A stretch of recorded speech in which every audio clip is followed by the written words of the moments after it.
Buyurun efendim.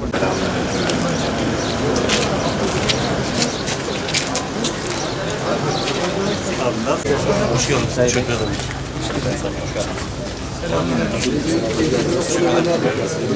Senin mi? Ters gördün mü? Terselim mi?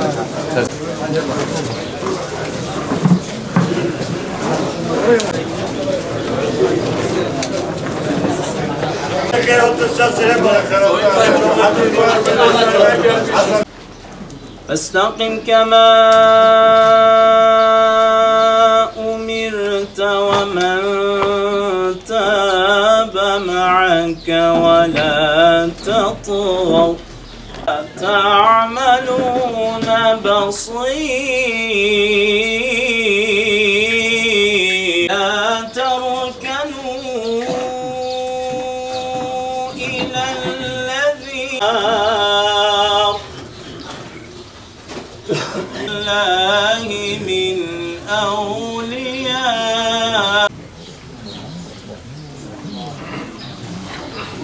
Elhamdülillahi Rabbil Alemin. Salat. Bu mutlu günü bize yaşatan Rabbimize sonsuz hamdü senalar olsun.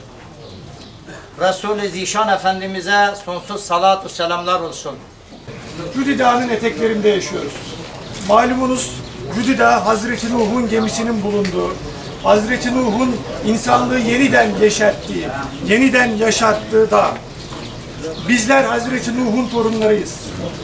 Bizler Hazreti Nuh'un bize mirası olan kardeşlik, birlik, beraberlik düsturuyla bu topraklarda el ele, gönül gönüle birlikte yaşıyor, yaşamaya devam ediyoruz. Bizler Silopi'de, bizler Cizre'de, bizler Hazreti Nuh'un şehri Şırnak'ta böyle bir dostlukla, böyle bir kardeşlik bağıyla tüm insanlığa birbirimizi bağlamış durumdayız.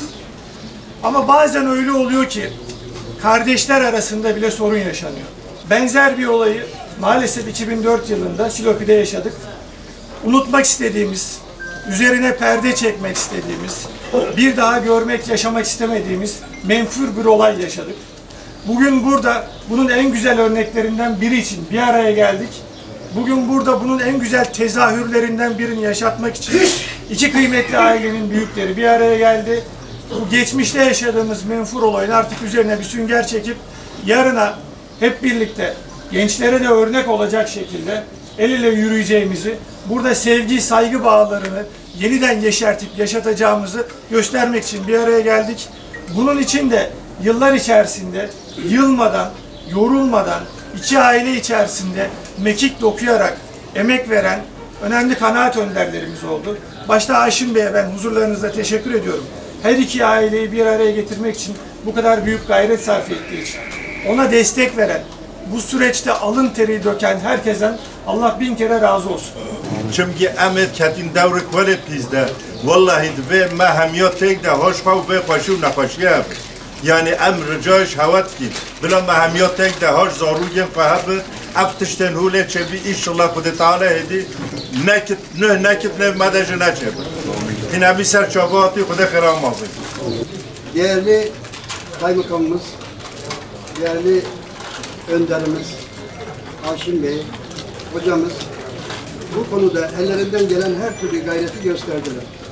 Eğer burada bugüne kadar bir olay olmadıysa bu ailenin insanlığından ve bize gösterdikleri saygıdandır. Bu konuda biz onlara minnettarız değerli dostlar. Lisanıma zakir biki, kalbime şakir biki, amelime makbul biki, tübünheme afu mağfir. Elhamdülillah.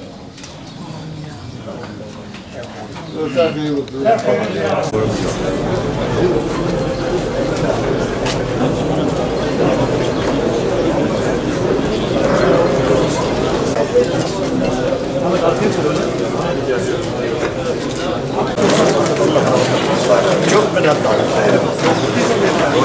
Allah razı olsun. Allah razı olsun.